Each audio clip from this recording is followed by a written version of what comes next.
ಹೇಳಿದ್ರು ನಿಮಗೆ ಐತಾ ಇಲ್ಲ ಅಂತ ಹೇಳಿ ನಿರ್ಧಾರ ಮಾಡೋರು ಹೈಕಮಾಂಡ್ ಅವರು. ಯಾವುದೇ ಪಕ್ಷದಲ್ಲಿ ಯಾರನ್ನೇ ಏನೇ ಮಾಡಬೇಕಾದ್ರೆ ನ್ಯಾಷನಲ್ ಪಾರ್ಟೀಸ್ನಲ್ಲಿ ಯಾವಾಗಲೂ ಹೈಕಮಾಂಡ್ ಇರ್ತದೆ. ಇವತ್ತೇನು ಬಿಜೆಪಿ ಅವರೇನು ನಡ್ಡಾನ ಚೇಂಜ್ ಮಾಡ್ಬೇಕಂತ ಮಾಡಿದ್ರಿ ಇವತ್ತು ನನಗೆ ಯಾಕೆ ಮಾಡಲಿಲ್ಲ? ವಿಜಯದನ್ನು ಚೇಂಜ್ ಮಾಡ್ತಾರೆ ಅಂದ್ರೆ ಅವತ್ತಿನಿಂದ ಇವತ್ತು ತನಕ 4 ಬಾಗ್ಲಾಗಿ ಬಿಜೆಪಿ ಅವರು ಎಲ್ಲ ಕಡೆ ಮಾತಾಡ್ತಾರೆ. ಬಿಜಾಪುರದಿಂದ ಮಾತಾಡ್ತಾರೆ, ಶಿವಮೊಗ್ಗದಿಂದ ಮಾತಾಡ್ತಾರೆ, ಧಾರವಾಡದಿಂದ ಮಾತಾಡ್ತಾರೆ. ಅಶೋಕ್ ಅವರು ಇಲ್ಲಿ ಒದಗ್ತಾನೆ ಇರ್ತಾರೆ. ಏನಾದರೂ ಆಯ್ತಾ?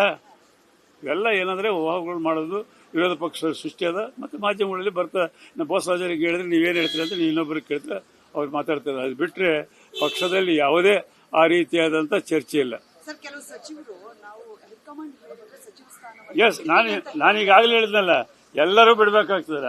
ಕೆಲವು ಸಚಿವರೆಲ್ಲ ಹೈಕಮಾಂಡ್ ಹೇಳಿದ್ರೆ ಎಲ್ಲರೂ ಬಿಡಬೇಕು, ಬಿಡಲಾರ್ದವರೆಲ್ಲರೂ ಪಕ್ಷದಿಂದ ಹೊರಗೆ ಹೋಗ್ಬೇಕಾಗ್ತದೆ. ಹೇಳಿ, ಎಲ್ಲರಿಗೂ ಹಕ್ಕೈತಿ. 175 ಮಂದಿಗೂ ಕೇಳಲಿಕ್ಕೆ ಐತಿ, MLCಗಳಿಗೆ ಐತಿ, MLAಗಳಿಗೆ ಐತಿ.